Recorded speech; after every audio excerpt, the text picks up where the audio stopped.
జిన్స్. Islamic ప్రకారం జిన్స్ అనేటివి smokeless ఫైర్‌తోనైతే create అయినవి.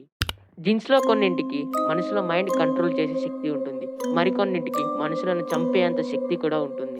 జిన్స్ వచ్చేసి 10 టైప్స్ ఉంటాయి. సిక్, నాస్నాస్, గౌల్, ఇఫ్రిత్, మరీద్, షైతాన్.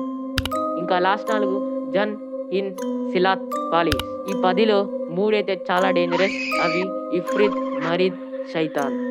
ఇతిహాసాల ప్రకారం మరీద్‌ని సిద్ధి చెంది చాలా కోరికలైతే నెరవేర్చుకుంటారు. అలాగే వీటికి చాలా పెద్ద ఆకారం ఉంటుంది మరియు తెల్లని బట్టలు ధరిస్తూ ఉంటాయి. మరీద్‌లైతే మనకు కనపడవు. ఎందుకంటే అవి ప్యారలల్ వరల్డ్‌లో ఉంటాయి. సెకండ్ వన్ వచ్చేసి షైతాన్. షైతాన్స్ జిన్స్‌లో డిఫరెంట్ కేటగిరీకి చెందినది. షైతాన్ అంటే దయ్యం. ఇవి మనుషులను ఏమీ చేయలేవు. కానీ ఇవి మనుషుల మెదడులోకి వెళ్లి మనిషి ఆలోచనలనైతే మార్చేస్తాయి. థర్డ్ వన్ వచ్చేసి ఇఫ్రిత్. ఇఫ్రిత్ గురించి ఖురాన్‌లో కూడా రాసి ఉంటుంది. ఇఫ్రిత్ అనేటివి చాలా శక్తివంతమైనవి. ఇవి అండర్ గ్రౌండ్‌లో ఉంటాయి. వీటికి పెద్ద పెద్ద గోర్లు ఉంటాయి. మరియు ఇవి మనుషుల రక్తాన్ని కూడా తాగుతాయి.